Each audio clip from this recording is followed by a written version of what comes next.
Hello there, college algebra students. This is Mr. Kashi speaking. This will be our part 2 video on systems of linear equations. We're going to go over 3 problems using the method of elimination. And so elimination is a little bit different than substitution.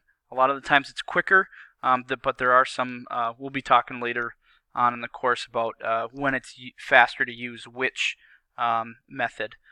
So with elimination, what we basically do is we add or subtract whole equations to eliminate one of the variables right away. And so in this case, we can see that y is a positive y up here and a negative y right there. So if I were to add those two together, they would eliminate each other out. Think of this as a plus 1 adding to a negative 1. Okay, so those would, when we add those, they'd cancel each other out or eliminate.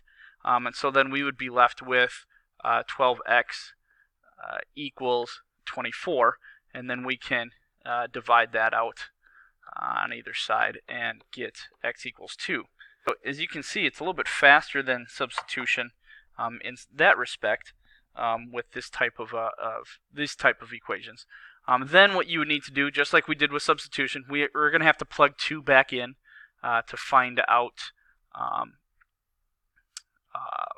what y is to get y. So we're going to plug that in. You can plug it into either. I'm going to plug it in to the top equation. So we have 7 times 2 plus y equals 9. Okay, so that would be 14, right? And then what we would need to do is subtract 14 on both sides. And we would get negative 5. Okay, and then our final solution would once again, it's just two lines. We're trying to find out where they cross, and they cross at the point 2, negative 5, just because we have that xy. We found our 2 coordinates for that. Once again, if you need to pause to finish your notes or whatnot, feel free to do so, but I'm going to move on to the next example here. So this is another one, solved by elimination. This one is not as straightforward. We don't have anything that lines up. So this is, we're going to do something, we're going to multiply one equation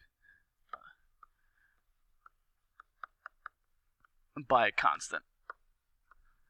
And it's kind of the title to kind of help you keep track in your notes or what this example is all about. And so here, hopefully you can see where this 2 and the 4, 2x and 4x, obviously 2 is a factor of 4. We can just multiply that whole equation, that whole top equation by 2, so these x's line up. And I'm actually going to rewrite the whole thing. So this would be 4x. Remember, this gets distributed in the whole way. So this would be 6y equals 2. And then I'm just going to rewrite that bottom equation down here. 4x minus 5y equals 7. Okay. So it's a little different than the problem that we did before because these are the same symbol. So we have positive 4 and positive 4, which means that we need to subtract to eliminate those two. That's probably the hardest thing to recognize in the elimination process, is whether to add or subtract to eliminate one of the variables. So those are going to cancel, or technically you'd get 0x down here. But here we have a negative 6y minus a negative 5y. So if you can remember, that would be change, and we just get negative 1y equals 2 minus 7. That would be negative 5. So we'd get a negative 1y equals a negative 5. So we would multiply by negative 1 on both sides, and we get y equals 5. Okay, so we have our y coordinate. Then what we need to do is we need to take that in, and we need to put that into one of the equations. I'm going to put it into that one. You might choose the upper one to maybe a little bit smaller numbers. But one thing that I would say is plug it into an original equation. Don't plug it in to this one that we multiplied out, just in case your multiplication wasn't right. So here we have y that we're going to plug in for 5. We're going to plug in for y. So we have 4x minus 5 times 5 equals 7. So here we would get minus 25. Then we have to solve for x, so we're going to be adding 25 on both sides. We get 4x equals, that would be 32, and then divide by 4 on both sides, x equals 8. So now we have both our x and our y coordinate, so we have our solution of 8 and 5. That would be our final solution. So once again, just to reiterate what we're doing here, we have two lines. We're trying to find out where they cross algebraically, and we found that to be at 8, 5.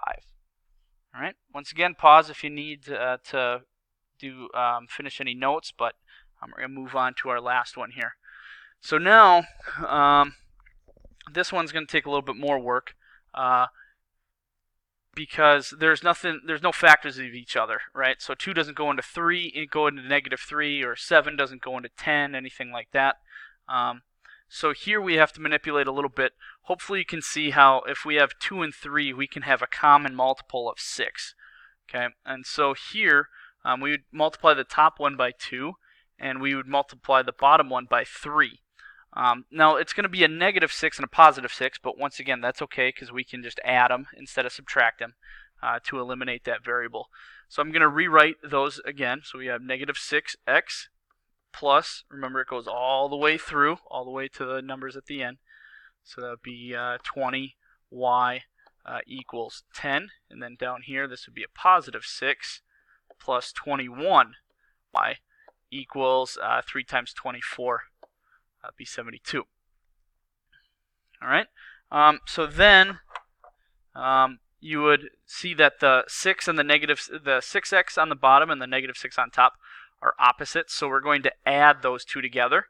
So those eliminate. That's the whole reason we're doing this, is to eliminate those. 20 plus 21, that would be 41y equals 10 plus 72. That'd be 82. And conveniently enough, we divide the 41 on both sides, and we get 2. Okay. Then, now we have our y coordinate. We have to find our x coordinate. So what I would do is probably, let's plug it in to right there. So here we have 2x plus 7. Instead of writing y, I'm going to write the 2. And that is equal to 24. And then we just need to solve that. So we got 14 here. 24, so we'll subtract 14 on both sides. We get 2x equals, I believe that would be 10. Yep. Divide by 2, you get x equals 5. So once again, two lines, and where they cross would be 5, 2. That would be our solution. That is the point in which these two cross.